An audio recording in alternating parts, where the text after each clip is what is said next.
All right, y'all, I'm here with John Willenborg, CEO, founder of Owl Vans. We're here in Mesa, Arizona at the big HQ. John, so good to have you, man. Thanks so much. I'm amazed you guys made it out to our headquarters, brand new headquarters for us. We have been here a little over a year after moving from Northern California. Started the company in, much to my neighbors' dismay, the little alleyway between our houses, lots of grinding and cutting and bothering them. But I've now graduated to a proper facility, so a little bit easier. This is killer, man. I mean, luckily, fortunately for us, we've been here once before. Your crew and the staff were amazing, and in just the quick in and out that we were in, we were like, wow, man, this is what American manufacturing and cool stuff in this country is, what folks are doing. You don't always get to see it because it's hidden behind these big walls, man, so we're stoked to be able to get in there and check out just kind of how the operation is. Well, I appreciate it. Yeah, not much stuff is made in America or was made in America anymore, and it's kind of starting to come back. You know, we saw with the pandemic that a lot of items relying on the international community and so on can be tough for a lot of stuff, and we really kind of gave up on manufacturing. And what we're finding now is, you know, not to go off on a total tangent, but with the expense of college, it doesn't pencil anymore. We have you can't get anyone in the skilled trades anymore. Plumbers are a fortune because no one wants to do it anymore. We do a lot of metal fab and good old-fashioned dirty handwork, and I love it. And I think Owl is proof positive that, you know, Americans can still have that story of starting out small and building stuff materially with their hands and building a company and having a lot of tradesmen work with you, and it's been awesome. Yeah, it's so bad. When we drove in today, man, you see the Storytellers, the Toyotas, all the things and all the rig outs you have, and I told Kelsey, I was like, this is my kind of place. It's just like building cool stuff to go do tough things, man. So cool. Well, let me show you around. I'll let you lead the way, man. Let's do it. So this is a brand new building that we moved into a little over a year ago. It was just dirt. It was like that lot over there. It was just really, dirt before we came, so we're the first people in. And so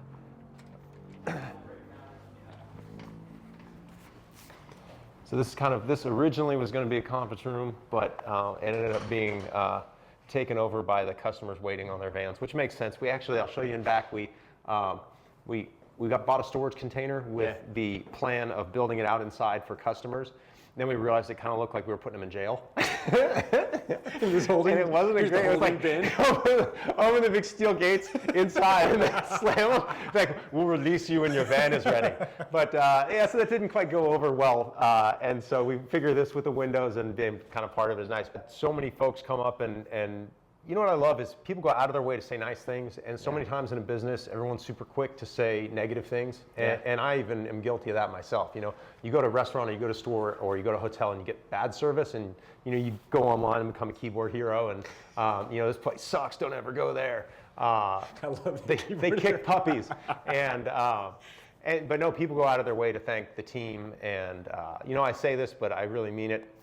You know, it sounds totally cheesy and corporate, but when I was doing everything, I could take credit for it. But now at this size, so much goes on that I don't see and I don't know about. And so to get the feedback from the customers that they were handled well, like, you know, I wasn't apprised of your visit originally, and it sounds like it went well. So there's nothing I could enjoy more than having that dedicated team that takes care of that. Yeah, no, it's cool, man. I can tell you when we were even in the far reaches of Alaska, we were like going through the Canadian kind of the Canadian wilderness and the parts of Alaska this past year. There were some things that, not even y'all's gear, just other gear. And I was like, who do we reach out to? So we actually reached out to Emoto for some help on some tech stuff. And he goes, let me see what I can brainstorm. So it's just, dude, so one of the cool things about us is when people can buy products directly from the manufacturer, but we actually have behind us a lot of customer experience staff. And the whole point is we stand behind everything we sell, whether it's ours or someone else's. And so people buy third-party parts from us because they know there's someone they can call to address a problem, whereas a lot of companies that are smaller, they might make a cool product, but they're too small to have customer support. They're too small to take care of issues, et cetera. And so sometimes buying direct from the manufacturer sounds like a good idea, but unless that manufacturer is going to stand behind the products and customer support it, it can be tougher. Yeah, no, killer, man. So this is the welcome area, all the important stuff. We usually keep some swag up here. This is Albert. No, what was the name we finally settled on? Oh, this is bad. What is it? It is Albert. Okay, Albert. I got that right. This is Albert, so we want people to take pictures of Albert around the country and around the world, and then we can feature those on our Instagram. and then we give some of the stuff away. Mercedes, we're a partner of Mercedes-Benz, so they send us swag once in a while, and we give that away. Oh, look at this! Look at this, man. To folks. Oh, that is Christmas ornament. That is not just. I was like, oh, look at this little paper thing. That's a little Christmas ornament. Yeah, yeah, sick, man. I love it.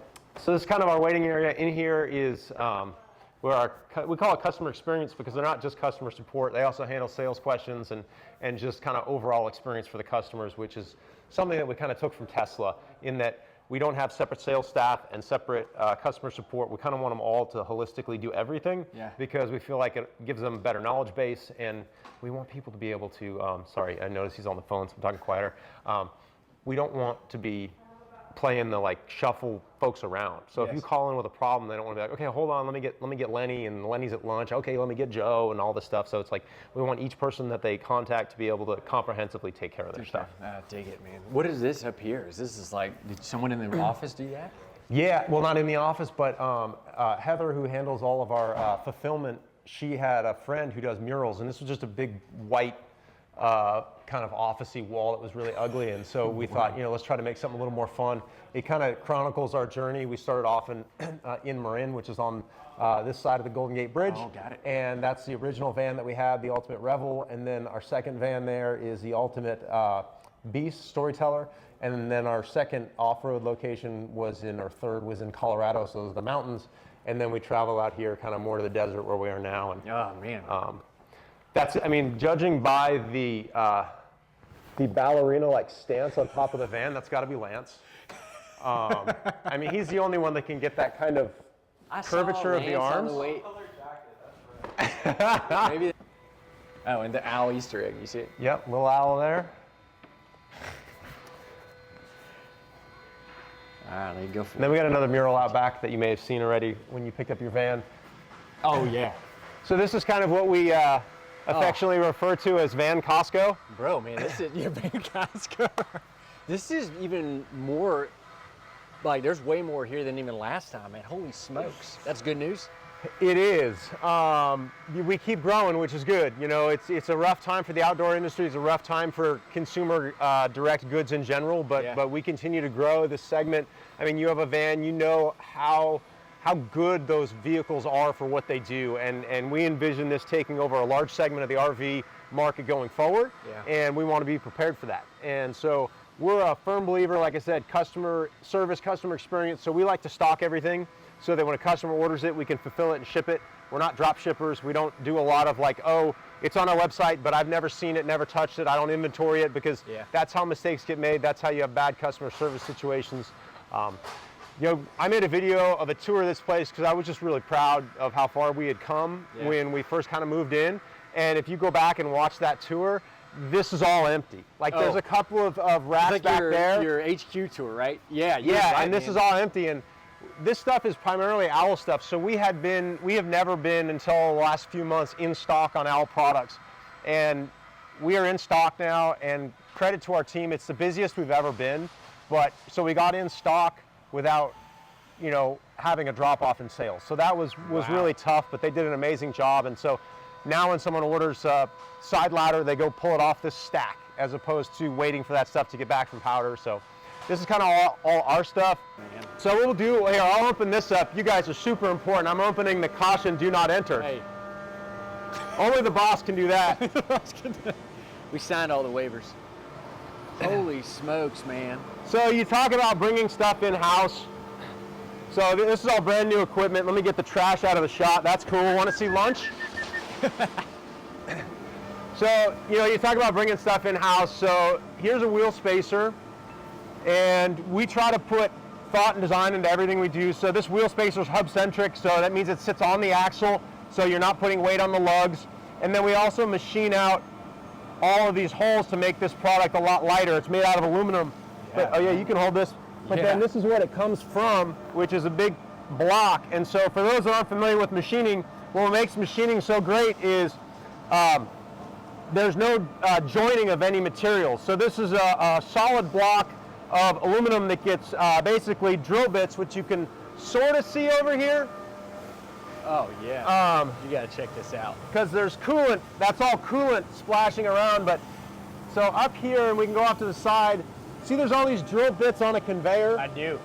And so those bits all get automatically moved and exchanged onto the machine as it does the different processes. It's like shooting all the shards up, man. It's intense. I mean, over here you can see what's left. We sell all this back because you figure that of that block, about half of that block becomes shavings. So they'll melt this down and reuse it. I love aluminum and steel because all this stuff gets reused. So you talk about recyclability. And you know, manufacturing stuff and reusing all the materials is a great way to, I mean, aluminum can essentially stay in use for indefinitely. Yeah. You know, and so it's a great medium to use. And when you're done with aluminum, it all goes back and gets remelted instead of getting tossed in the trash. This is our ugly area because this is where, like, we kind of have a pretty liberal replacement policy. It's part of our customer service. Yeah. So when there's a problem with a product, it comes back to us, and then we sell it as an open box, or it ends up on the back of one of our employees' Tacomas. Apparently, to work at Al, you have to own a Tacoma. Yeah, there's only Toyotas parked It's all there. Toyotas. and Beams. That's it. This is shipping. So these folks work super hard. We want a really good experience for customers when the product shows up, and so you can see the time and care that's taken with wrapping this. All the exposed tubes are covered by tube insulation. A lot of the other products have very specific pieces of foam that fit them perfectly so that when they arrive to the customer, there aren't any scratches, because, you know, there's nothing as lame as getting a product that you spent a lot of money on, you're excited, it's Saturday morning, we're closed, you want to install it, and the thing has got a big scratch on it, and you got to swap it out. So now you're bummed out. And you know, since Apple, everyone's kind of gotten the hint that packaging matters. So can't take credit for that. Oh my God, that's great. Is that for the tire carrier? This is for the tire carrier and the ladder tire carrier, and this serves two purposes. One, I think it shows that we care about the stuff that we deliver to you and that you're paying more, but you're getting more. Yeah. And it also helps us ensure that we don't forget parts, because it's really easy now to know what's missing. I know that sounds stupid, but when all this stuff is put into a bag that's just a bag of parts like most companies do, A, stuff rubs together, you know, it gets scratches, but B, you can't tell if you're missing a part. That's right. And so by having this, it's not 100%. For some reasons, we sent one of these out with no threads the other day.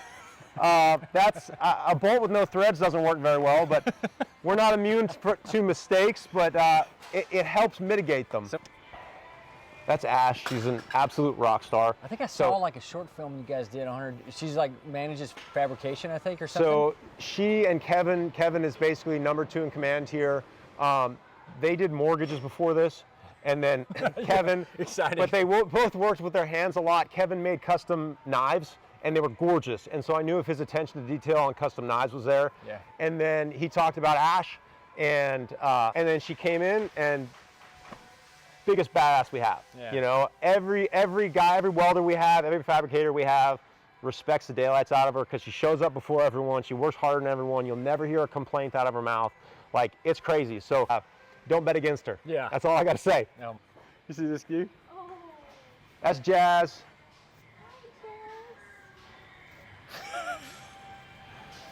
Old timer, look at this. Yeah. God, man, I love seeing all the metal everywhere, John. I love it too. I love getting my hands dirty. So my uncle, who I'm still in contact with, in fact, I owe him a call, he was a Navy SEAL, and I always loved working with my hands. My dad was an electrical engineer who, you know, went to Stanford, that whole deal, and I was kind of expected to go to the right schools and then go get an office job and all that stuff, and I just liked working with my hands. And so I went and worked a couple of summers for my uncle, and I always joke that if you think you work hard, go work for a Navy SEAL, and you'll realize what a wuss you really are. But he taught me how to weld, and so that allowed me to start this business. And without that experience and that kind of gift that he gave me, because believe me, that was a ton of time suck when he is trying to get jobs done, and then he's teaching a, 16-year-old kid what's going on and how to do this. That's a big time suck, and that was a lot for him to do. So I really appreciate that. A different thing. What are these for, John? Okay, so these are brackets for a Sherpa. And then we got a little bit of everything on there, and then you can just see the quality of the welds. Yeah, look at Anyone this. that's ever aluminum welded. And for folks that haven't aluminum welded, the best analogy that I have, this is a work of art. And I can take someone and teach them how to weld steel. By the end of the day, you can be welding steel and it's functional. It may not look great, but it's strong, it'll hold, and you're welding. No way with aluminum. This is, someone gets to this point after years and years and years of experience. And the analogy I use is if anyone's ever seen those buskers on the street, like you go to like New York City or something like that, they got a harmonica on their shoulders, they got a guitar in their hand, they got like a whistle on the side, they got a drum on their foot, you know, and a piano down with this left hand, and they're doing everything, right? They're an entire, you know, one-person band. And that's what happens when you're welding aluminum. And the reason for that is the melting point of aluminum. And if I get too detailed here, I apologize, but I find this stuff interesting, so you have to listen. Okay, so the melting point on steel is much higher than aluminum. So you'd think, well, that should make aluminum easier to weld. But what happens is aluminum gets this oxidation layer. So if you think back to when we had those machined parts over there, you had the freshly machined aluminum parts were really shiny, almost like chrome, right? So that's fresh aluminum. And then you see how this is a little bit dull. That's the oxidation layer. You can't weld on the oxidation layer. So the problem is the low melting point of aluminum. So what happens is when you want to weld aluminum, the point at which the oxidation layer burns off is just above the point at which the material melts and vaporizes. Oh. And so you're literally trying to thread that needle. And so what happens is, and we can go see it in the welding area.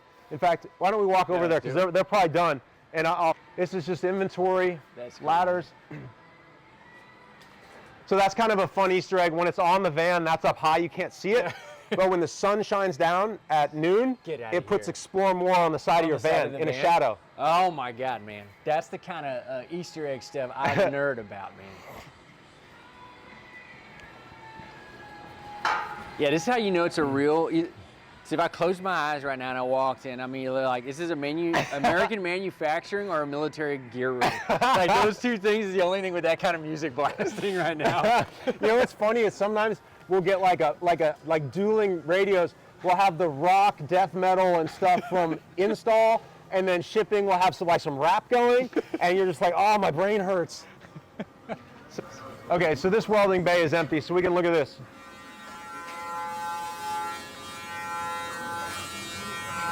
Okay, so here's what it takes to be an aluminum welder. Here's your foot pedal, and that's basically your throttle, essentially. Okay. And so what that's going to do is change the amperage. And then you've got your torch. You've got your TIG torch here, and then you've got your rod. So when you start and stop a weld, it looks like crap. Just look at our competitors' products to see what that looks like. So what happens here is if someone wants to run like one of these corners here, then what's happening is, that's kind of far away, so normally you would orient this to where you're seated in a good spot. And one of the things that you have to learn when you weld is you need to set up for the entire motion of the weld before you start welding. So a lot of people, when they're new to welding, will just get right here and they'll start here, not realizing they need to go from here all the way over here, and then they get to about here and they go, oh crap, and they have to stop their weld. And so good welders will set up, they'll move their whole body over here, and they'll start over here, and then they can slowly move all the way over. Now that's true of MIG welding with steel and so on. Now with aluminum welding, you've got a tungsten tip right here, and that's got to be held just the right distance from the aluminum. Then you've got your feeder rod, and then you've got your amperage with your foot pedal, and then you've got the curvature of the tube. And then you've got a mask on that's pitch black and you can't see a damn thing. Until it turns off. So, yeah, so you get kind of in the ballpark, and then just like a trumpetist? Yeah, I take that. Trumpeter, like circular breathing. So they'll start adjusting the amperage, which is basically the spark coming out of the end of this, and then they need to hold it a certain distance away. They get too far away, it doesn't work, too close, it glues in. Yeah. And then they need to feed this constantly with their hand. As they're going around, they're adjusting the throttle, they're moving their body, and this is constantly being fed with this other hand and never stops. And so it's like that circular breathing. So they don't get to just like weld something, move, weld something. And so that's why finding a good aluminum welder is so difficult, because it really is an incredibly complex thing. And then on top of all that, you have to have a bit of just pride in being an artist, you know, because does this weld hold better than one that's a little bit uglier? No, but I know that no welder will let something leave their table if it looks like crap, because they take pride in it. And I bet you they have friendly competition about like, oh man, Oh, 100%. oh, I know who built this one. Oh, yeah, yeah. Oh, every welder here can be like, Rodolfo. You know? So, anyway, it's fun. It's gorgeous, man. I mean, this stuff is gorgeous. The architecture of even just how all these machines and this process comes together, like, yeah, forget engineering the ladder. It's engineering this process as its own work of art. How did you do that? Just piece by piece, or like, did you go study a book, and how did that work?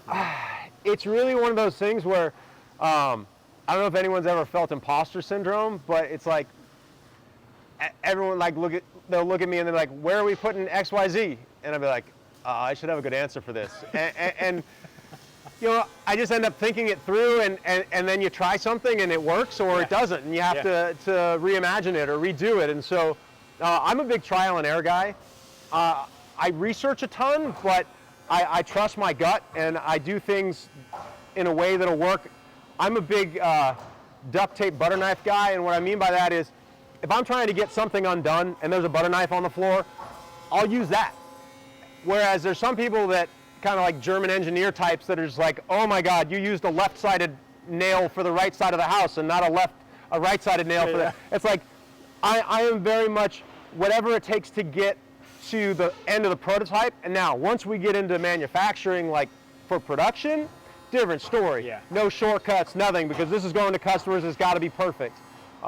We've had the very big honor of being named an official partner of Mercedes-Benz. They tested our parts and basically approved them, and we were the only company that they did. So clearly, that's some high standards. The team is doing something right.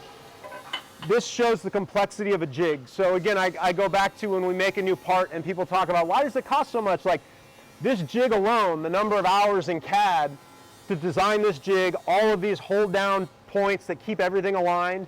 And we have different jigs for different stations. So you'll have a jig for tacking, and all the tacking happens over here. So what we do is we put all the plates in, and they all get tacked in place, and then it gets moved from there to another jig where someone will start finish welding it, and then it gets flipped over and finish welded again in other spots, and then it goes to fabrication where all of the cosmetic imperfections that happen during the manufacturing process get ground off, and then it goes to powder coat where it gets bead blasted and powdered, and then it comes back and gets QC'd again. And so it's just like, there's so much time, effort, and money into each thing that we create.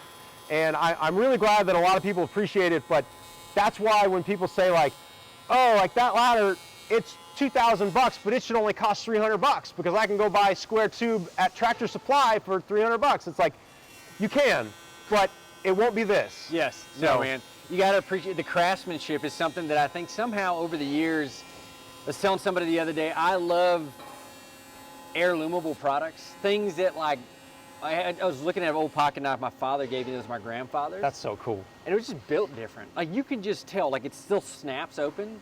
And it's like, this thing is 70 years old, man. How is it still doing that? And it's because it was built at a time that y'all are building things now. And it doesn't matter until it matters, right? And then when you're out in the thicket of something, you're wondering how it goes. Now, man, I think to me, it's also just, we're talking about taxes. We're paying taxes, which is a member to be American. I like paying a good company to put cool stuff on because in a weird way, I feel like I'm also just kind of giving back to the fabric, you know? I love that mentality, you know? This is a tube bender. This is where you get the bends. This pushes the tube along. And then what you've got is this whole part of the machine pivots and it bends the tube around the dies. So basically, this is how you get a smooth contoured bend, and then it also allows it to do compound bends. So like our ladder doesn't just have a single bend in it, it has multiple bends to follow the contours of the van. I think it costs a lot more, but I think it looks a lot better, and these are the ways that those things are achieved. Beautiful. This automated press brake. So these are ladder steps, and not automated, I should say computer controlled.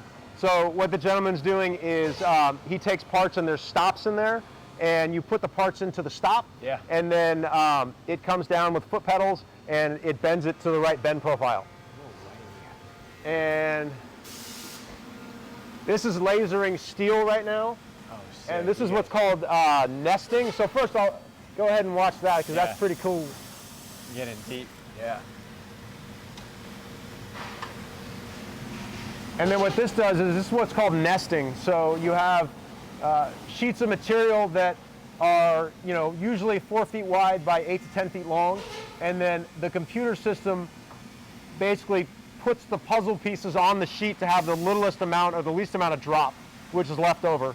And you can see where the laser is right there with that dot. Oh, shoot. I touched it. I hope I didn't screw it up.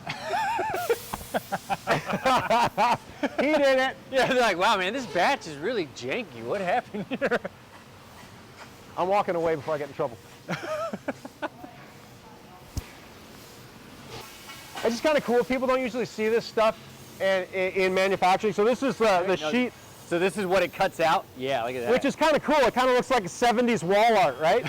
Yeah, I was going to say, like if you made it like, that'd be a great for if you made it like poo poo brown with orange shag carpet behind it. But these, see, it's crazy that I can tell what every part is. These are we call them bat wings or bat stars. They're the end of the ladder where it attaches to the van. Below that would have been hinges. These would have been hinges before they're bent. And then, watch your step, don't die please. Yep. This machine lifts big plates of steel and puts it here.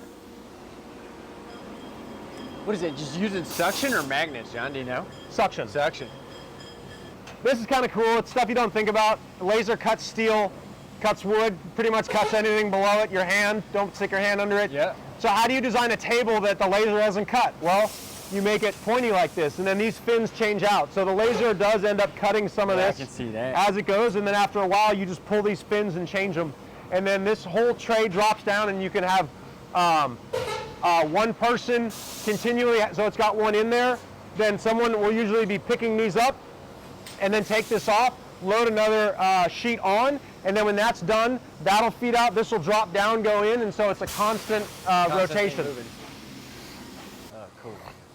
So we do full mill runs of aluminum. One of the nice things about being the size that we are now is that we can actually contract directly with the aluminum companies and get the product, get the tube at a fraction of the cost of what somebody would buy it for going to a regular metal company. So, and it's the thing that you can't buy is that customer loyalty, service, and everything, and the storytelling. Y'all do a great job just being able to, like, even allowing us to come in here and just kind of see how it works. Like, I'm not buying anything else but house stuff. You know, and that's just kind of how it works, man, right? I think that's, I agree with you 100%. Legally protecting things is only as good as you want to spend the money to protect it. Yeah. And my dad was a businessman, and he gave me some really good advice. And the two best pieces of advice that he ever gave me was one, align motivations. Make sure whatever contract, whatever business relationship, whatever you're doing, you have aligned motivations. Because if there's aligned motivations, you both win. I'm totally going off tangent here. No, that's good. Whoops, sorry, lady. So this is Fab, and the folks in Fab, I talked about Ash and Zach and Dom and all the folks that work in Fab, hardest working folks here. They have to take the products that come from the welders and clean them up, because once stuff, this is why a black paint job on a car costs twice as much as any other color, because black shows everything. And so every single part that we make comes out, and I'll grab one of these ladders and grind for 5 minutes and see how tired you are. You got to hold the part with one hand and then apply pressure and grind it, and you got to wear safety goggles and a respirator all day. It is a tough, tough job. So if you look at this ladder, everywhere that it's kind of matte is somewhere that we've touched it. Now you multiply this by thousands of products and it becomes thousands of hours. Other companies just send stuff straight to powder coat. Yeah. And what that looks like is, I'll show you this part right here. These literally fell off the back of a truck. So that's why they're not. We had a truck have an entire delivery fall off the back of a truck. But you see this real hazy finish. This is because it's been blasted. And most companies will just take the product straight to powder coat. They blast it and they go, that's good enough. There's enough imperfections gone. And we found that there's a number of imperfections that stick around. So that's why, you know, I showed you on this ladder all of these things. And what you do is you run your hand along it. And if you can feel anything, you shouldn't be able to. Yep. If you feel anything sharp or grab your fingers at all, it needs to be addressed. And so that's what we do. And it's beautiful like that, man. I think that's how you can tell the craftsmanship. It's like watching a car with just primer. If you drive it just like that, then it's gonna be good.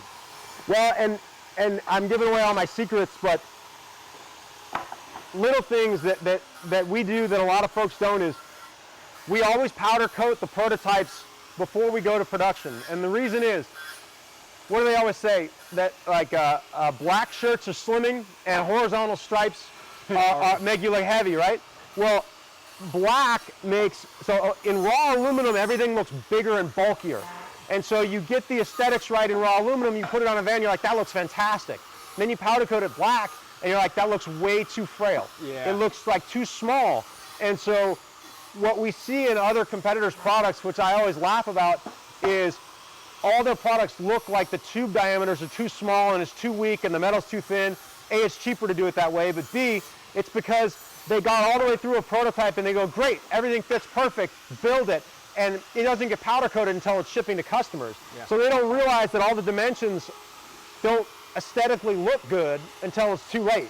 And we use different diameter tubing everywhere. We could use the same diameter tube here that we use here, but we don't, because it aesthetically looks better. Oh, and there's all kinds of little things. There's a lot of thought that went into that, man. I don't want to get too close. You might get grinded. He's a pro, though. So this is basically, it's how we know when something's out of spec. So this is the exact back of a VS30 Sprinter. So what happens is when we weld all those B2s and ladders, you're pumping tons of heat into that steel jig. Yeah. And so the jigs go out of spec, but you can't see it with your naked eye. And so every run that we do, we take 5 or 6 units and they get bolted up and we check the distance off the door and we check that they meet spec. And that's how we know when a jig has gone out of spec and we have to retire that jig and build a new one. Oh, you're not just done with it. You guys also constantly maintain your equipment. Otherwise, yeah, you're building and we'll build stuff. 2 or 3 jigs and we'll use all of them, and then one will get retired. We'll build another one. And I mean, you should see the heinous jigs that I made when I started, because all that stuff is designed in CAD, laser cut. I mean, I don't know if we have any around here, but man, my jigs were like whatever leftover booger welded junk was in my backyard, and I'm just sitting there and like, it works. That'll hold it together. Oh man, it's ugly, and it'll cut you open. So anyway, so that's kind of the gist of Owl. Over here we have some install. Yeah, okay. Where We've they're actually working on been in this vans. bay before, man. Y'all actually helped hook up a couple of things here for us. So yeah. Oh man. This actually usually has a van on it. Right now I've taken it over for one of my Land Cruisers. Brother, this is gorgeous, man. It's like Owl blue too, isn't it? Absolutely. I'm a sucker for things that are blue. Oh my God, man, look at this thing. Yeah. I can go all day long on van stuff and Land Cruisers. Man, So, more Land Cruisers out here, more vans out here. oh yeah, this is kind of the yard, huh? Yeah, customer vans, Tacomas for all of our staff. This is, it's a little bit dirty right now, but This is what we're going to talk about? we can if you'd like. I'd love to. Yeah, maybe we'll take a quick break. All right, John. Well, thanks, dude, man. This was epic. The walk, I could actually hang out in there for hours and hours and hours. Anytime I do one of these things, I'm always like, how do I get a job here, man? Because you got great culture. People obviously care what they do and just love seeing Don't tell me that. I'll put you to work tomorrow. I appreciate you guys coming by. I love this stuff. I'm passionate about it. I love the team that we work with. Whenever I can, I like to get them on video and appreciate what they do, because they do work their butts off. And we joke that they bleed blue, and they work way harder than we could ever get them to work. They work on their own, so they're passion driven, and I love it, and appreciate you guys coming by and taking the time to look at what we do and our staff. Yeah, thank you, brother. And I can't wait to talk about this thing here, so stay tuned. But John, thanks a bunch, brother.